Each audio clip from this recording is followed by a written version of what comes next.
Oke.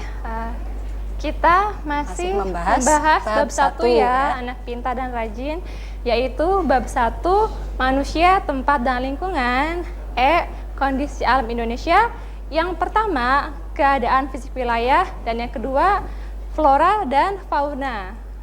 Ya, tujuan dari materi pembelajaran ini yaitu 1. Siswa dapat menjelaskan letak Indonesia secara geologis.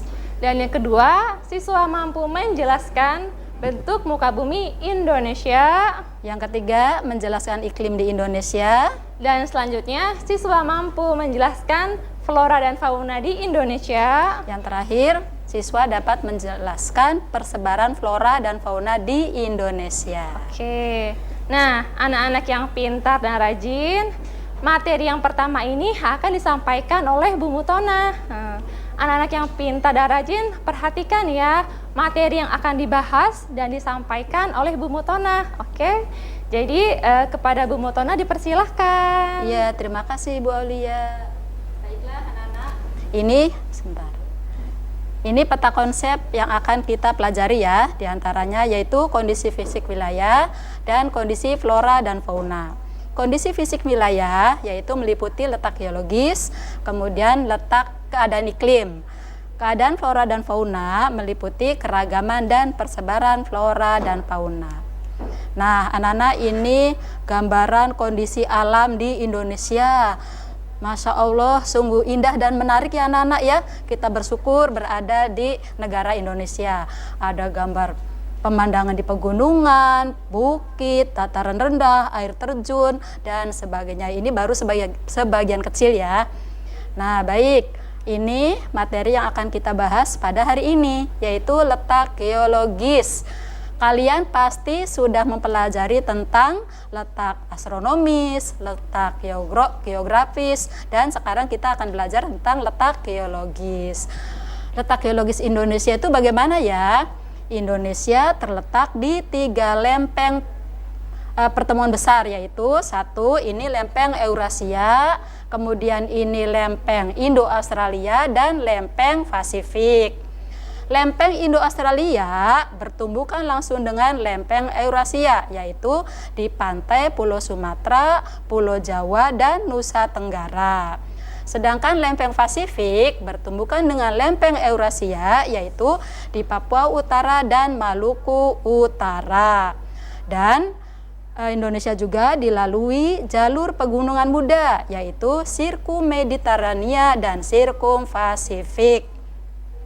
Dengan letak geologis ini, maka Indonesia akan terdapat rangkaian pegunungan. Nah, ini anak-anak rangkaian pegunungannya di Pulau Sumatera, Pulau Jawa, Nusa Tenggara, sampai ke Papua. Nah, dengan letak geologis ini, Indonesia nanti akan sering mengalami gempa, baik gempa tektonik maupun gempa vulkanik. Gempa itu apa ya anak-anak ya? Gempa adalah guncangan atau getaran yang sampai ke permukaan bumi. Nah, kita bahas gempa tektonik ya. Gempa tektonik adalah gempa karena pergeseran atau pergerakan lempeng tektonik. Kalau pergerakannya itu cukup besar, bisa menimbulkan tsunami. Masih ingat anak-anak? Tahun 2004 Indonesia pernah terkena tsunami. Di mana coba? Kalian pasti ingat ya, yaitu di Aceh. Kemudian tahun 2018 juga Indonesia pernah terkena tsunami lagi. Masih ingat anak-anak? Di mana ya? Ya, yaitu di Palu, Sulawesi Tengah. Nah, kemudian gempa berikutnya adalah gempa vulkanik. Gempa vulkanik adalah gempa yang terjadi karena adanya aktivitas kegunung apian. Ya, nih anak-anak, Indonesia itu kan banyak gunung berapi nih. Nah, ini persebaran gunung berapi di Indonesia ya, yaitu di Pulau Sumatera ada Gunung Kerinci, Gunung Sinabung, dan seterusnya. Begitupun di Pulau Jawa. Nah, gunung berapi itu apa ya?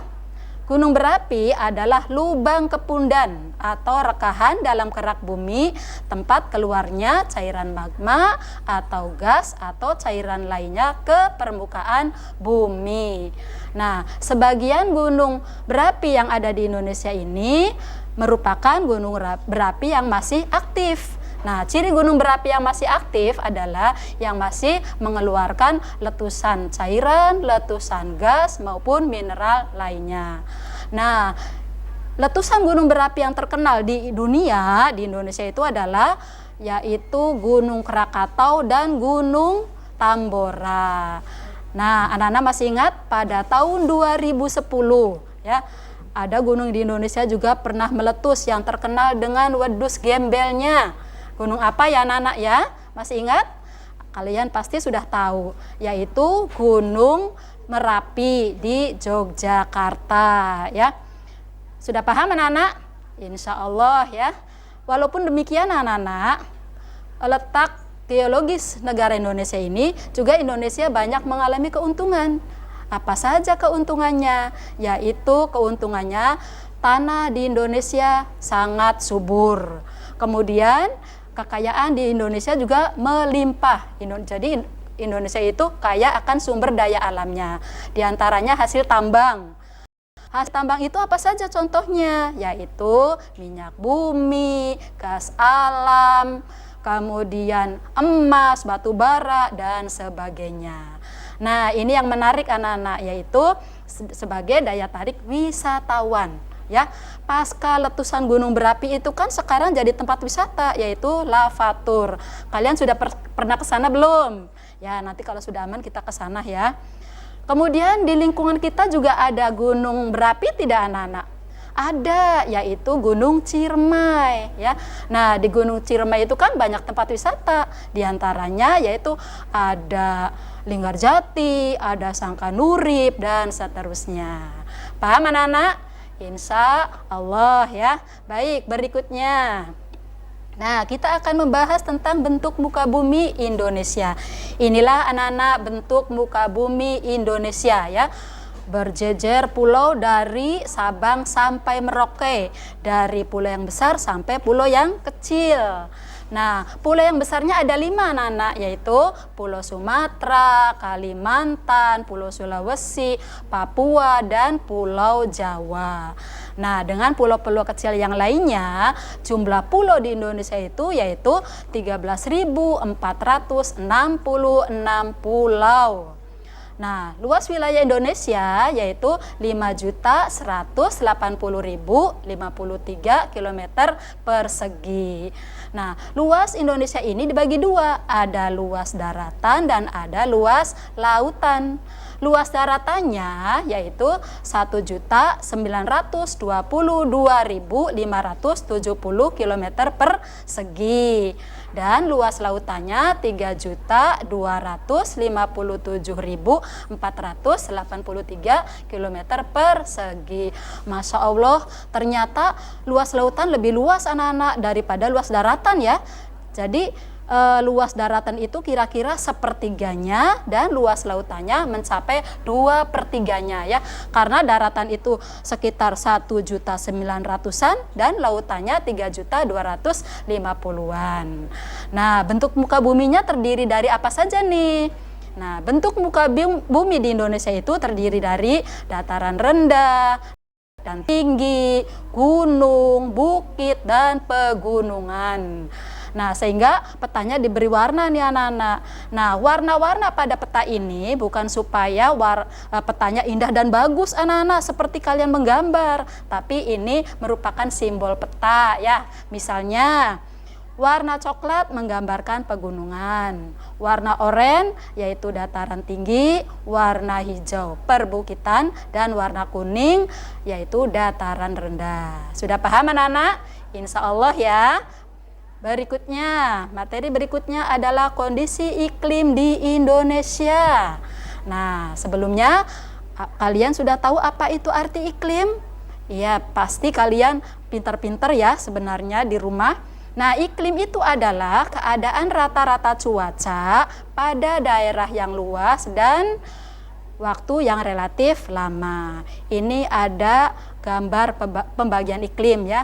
Di sini ada iklim tropis, iklim subtropis, iklim sedang, dan iklim dingin.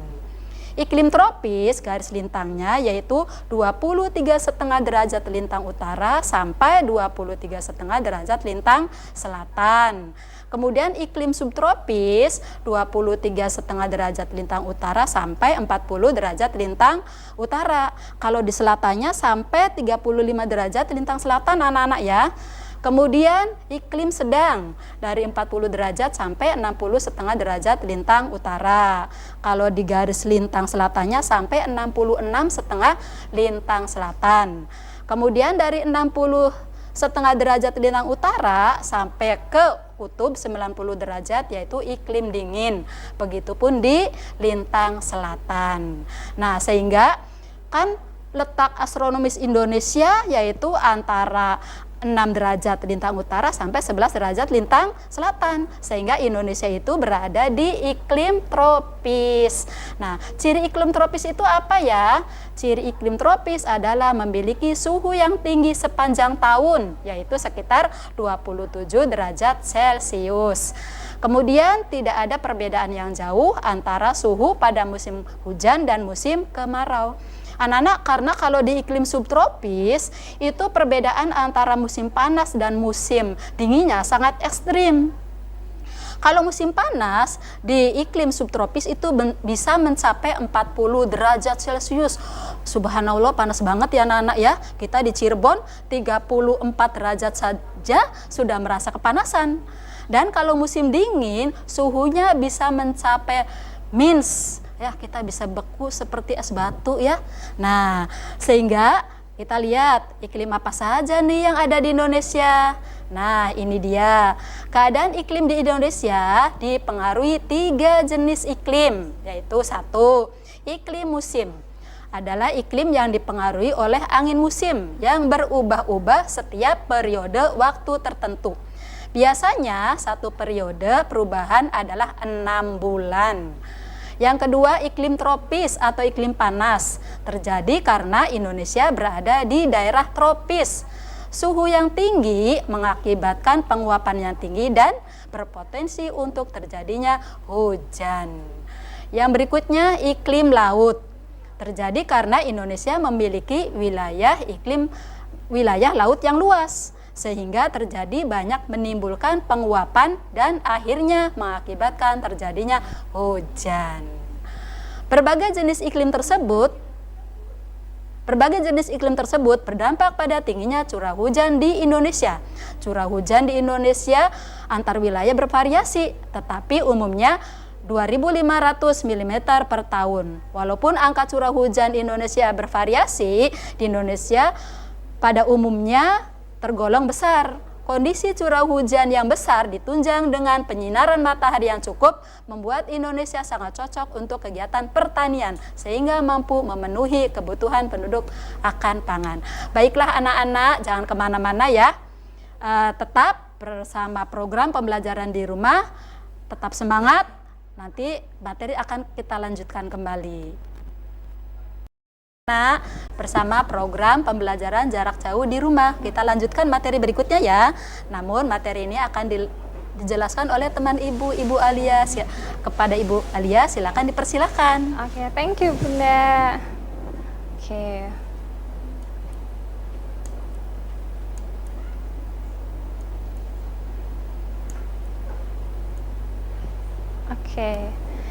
Oke.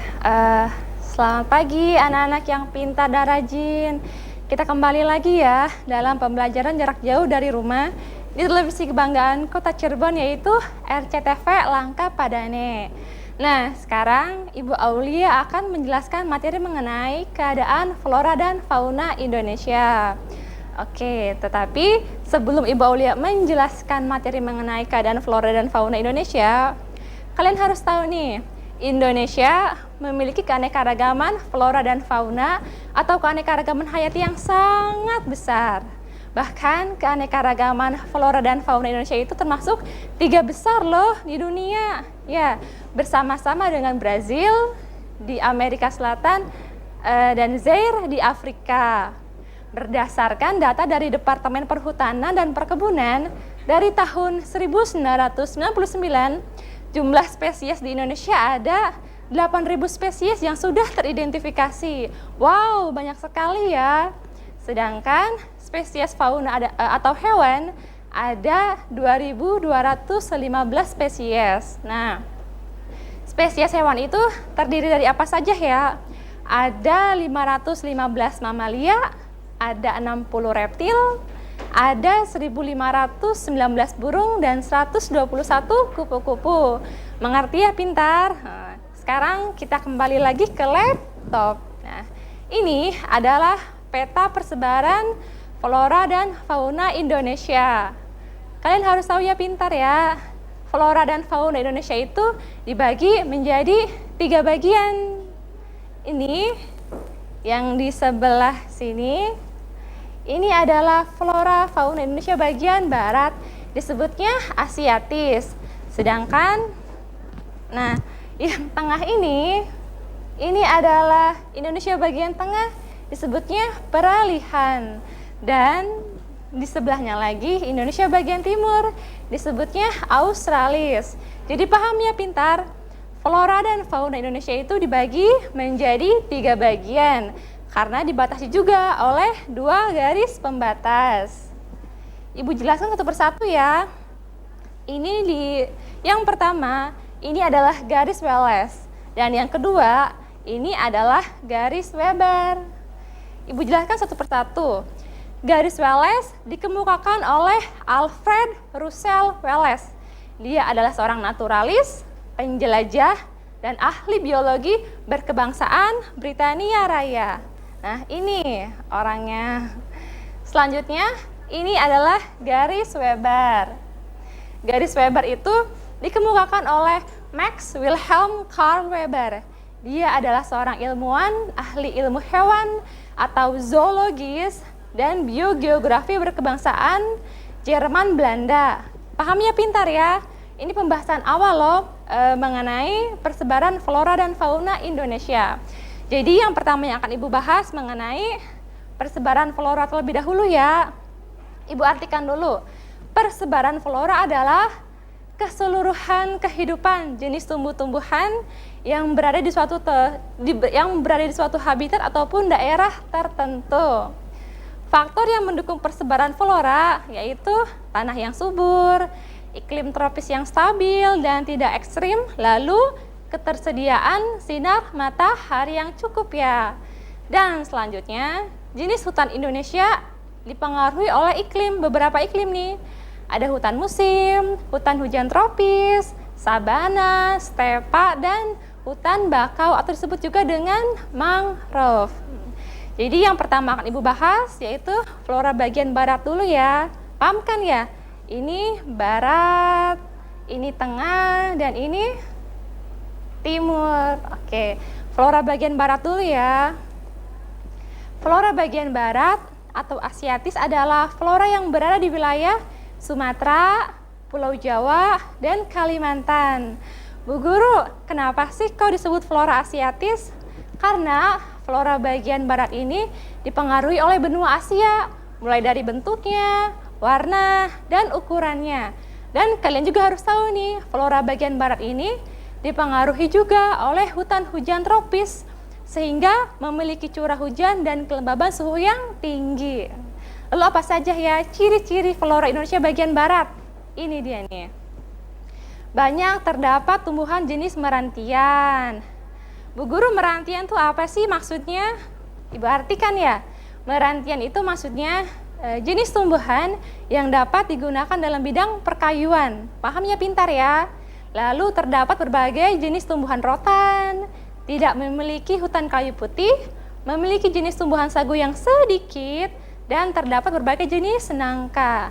Lalu pohon-pohon yang termasuk di wilayah Indonesia bagian barat apa saja? Tuh ada kayu meranti, pohon mahoni, pohon damar, Rafflesia arnoldi. Lalu apalagi hayo yang termasuk di wilayah bagian barat? Ada rotan juga termasuk ya di wilayah Indonesia bagian barat. Selanjutnya next yaitu flora Indonesia bagian tengah. Disebutnya apa hayo bagian tengah? Disebutnya Peralihan. Adalah flora yang berada di wilayah Sulawesi, Nusa Tenggara, Timur, dan Maluku. Kalian harus tahu nih, flora bagian tengah kan diapit oleh dua wilayah. Wilayah bagian barat dan wilayah bagian timur. Sehingga flora bagian tengah ini memiliki kesamaan dan keturunan dari kedua wilayah yang mengapitnya. Paham ya pintar? Selanjutnya, ciri-cirinya apa saja ya flora Indonesia bagian tengah itu? Tumbuhannya memiliki daun yang kecil, tumbuhannya berukuran kecil, tumbuhannya memiliki daun yang pendek, tumbuh di Indonesia dan banyak tumbuhan palem. Sedangkan contoh-contoh flora Indonesia bagian tengah apa saja? Ada eboni, pala, pohon palem, kayu putih, apalagi hayo yang selain ada di gambar ini. Ada cengkeh, cendana, dan anggrek. Paham ya pintar? Selanjutnya terakhir yaitu flora Indonesia bagian timur. Bagian timur disebutnya apa hayo? Australis. Adalah flora yang berada di wilayah Papua dan di wilayah yang termasuk di wilayah bagian timur. Paham ya pintar ya? Sekarang ciri-ciri flora Indonesia bagian timur apa saja ya? Jenis meranti-merantian hanya sedikit, tidak terdapat berbagai jenis rotan, terdapat berbagai jenis tumbuhan matoa, banyak terdapat tumbuhan sagu, dan terakhir tidak terdapat jenis nangka. Nah, pohonnya apa saja yang ada di wilayah bagian timur? Ada pohon rosmala, ada pohon jati, ada pohon cemara, ada pohon sagu, apalagi hayo floranya yang selain ada di gambar ini. Ada pohon eukaliptus dan pohon matoa. Paham ya pintar ya? Ini pembahasan mengenai flora. Untuk mempersingkat waktu, jadi Ibu akan membahas fauna ya pintar. Nah, fauna. Sama seperti persebaran flora, fauna pun dibagi menjadi 3 bagian. Fauna bagian barat disebutnya asiatis, bagian tengah disebutnya peralihan, dan bagian timur disebutnya australis. Ibu artikan dulu ya, persebaran fauna itu apa? Persebaran fauna adalah keseluruhan kehidupan semua hewan-hewan yang menempati suatu habitat ataupun daerah tertentu. Fauna pun sama, dibatasi oleh 2 garis pembatas. Garis Wallace yang membatasi wilayah bagian barat dan tengah, garis Weber yang membatasi bagian tengah dan bagian timur. Paham ya pintar ya? Fauna bagian barat dulu, oke? Yang akan Ibu jelaskan. Fauna bagian barat atau asiatis adalah, ayo masih ingat tidak? Tadi Ibu jelaskan dari awal. Adalah fauna yang berada di wilayah Sumatera, Pulau Jawa, dan Kalimantan. Ciri-ciri fauna Indonesia bagian barat itu apa saja? Binatang menyusui besar-besar, mamalia ukuran besar, berbagai jenis kera, berbagai jenis ikan air tawar, sedikit burung berwarna, dan berbagai jenis reptil. Nah, lalu ini dia contoh-contoh fauna Indonesia bagian barat. Ini pintar, ada gajah, ada tapir, orang utan, banteng, apalagi hayo gambarnya, contoh faunanya yang ada di bagian barat selain yang ada di gambar ini. Macan termasuk, badak bercula 1 juga termasuk di wilayah bagian barat ya pintar. Paham? Oke? Selanjutnya yaitu fauna Indonesia bagian tengah. Oh iya, sebelum ke bagian tengah, Ibu lupa menjelaskan burung yang termasuk wilayah bagian barat. Ini dia pintar nih. Ada gagak, merak, elang, beo, lalu jalak dan burung hantu juga termasuk fauna yang berada di wilayah bagian barat. Paham ya pintar? Selanjutnya yaitu fauna Indonesia bagian tengah. Disebutnya apa hayo? Peralihan. Adalah fauna yang berada di wilayah Sulawesi, Nusa Tenggara, Timur, dan Maluku. Sedangkan ciri-ciri fauna Indonesia bagian tengah itu apa saja ya? Ini dia nih pintar. Hewannya endemik. Bu Guru, endemik itu apa sih? Endemik yaitu hewan yang hanya ada di Indonesia. Lalu yang kedua, hewan bagian tengah ini hewannya mirip dengan tipe Asia dan tipe Australia. Betul kan pintar ya? Flora asiatis dan fauna fauna peralihan dan flora peralihan itu diapit oleh dua wilayah, barat dan timur, sehingga flora dan fauna bagian tengah itu memiliki kesamaan dan keturunan dari kedua wilayah yang mengapitnya. Lalu ketiga, ciri fauna Indonesia bagian tengah, terdapat hewan langka dan binatangnya sebagai sisa hewan purba yang masih mampu bertahan hidup sampai sekarang. Sedangkan contoh-contoh fauna bagian tengah apa saja ya? Nih, ada komodo, ada anoa, ada monyet hitam, katak pohon, lalu ada apa lagi coba yang selain ada di gambar ini? Babi rusa dan beruang juga termasuk ya yang di wilayah bagian barat. Sedangkan burungnya apa yang termasuk di wilayah bagian tengah itu? Ini ada kakatua, ada burung nuri, maleo, mandar, dan lalu dewata juga termasuk ya di wilayah bagian tengah. Jelas yang terakhir yaitu fauna Indonesia bagian timur atau disebutnya Australis adalah fauna yang berada di wilayah Papua dan di wilayah yang termasuk di wilayah bagian timur. Sedangkan ciri-ciri fauna Indonesia bagian timur itu apa saja ya? Mamalia berukuran kecil, banyak hewan berkantung, tidak terdapat spesies kera, jenis-jenis burung memiliki warna yang beragam, dan jenis ikan air tawar sedikit. Lalu pintar, contoh-contoh fauna Indonesia bagian timur itu apa saja ya?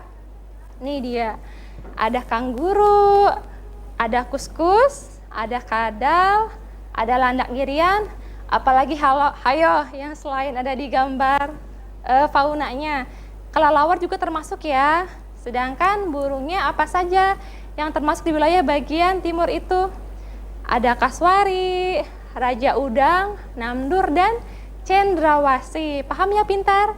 Inilah pembahasan mengenai flora dan fauna Indonesia.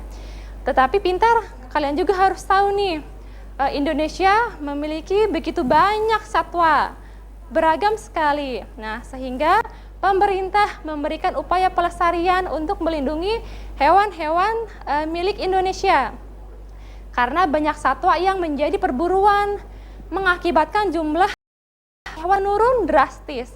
Berdasarkan Peraturan Perlindungan Binatang Liar Nomor 134 dan 266 Tahun 1931, hewan yang dilindungi adalah ada badak, tapir, terenggiling, kancil, babi rusa, elang, tikus, dan kambing hutan. Nah, sedangkan nih upaya pemerintah untuk melindungi hewan kita apa saja ya dan di daerah mana saja? Ada nih di Pulau Jawa, Cagar Alam Pangandaran untuk melindungi banteng. Di Pulau Sumatera ada Suaka Marga Satwa Gunung Leuser untuk melindungi harimau Sumatera.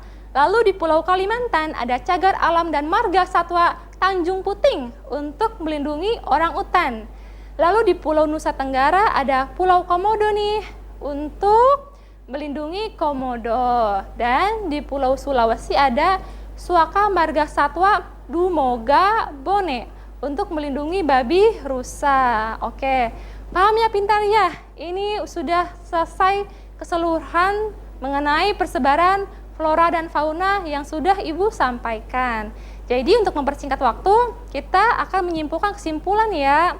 Nah, kesimpulannya akan disampaikan oleh Bu Mutona bareng-bareng berdua.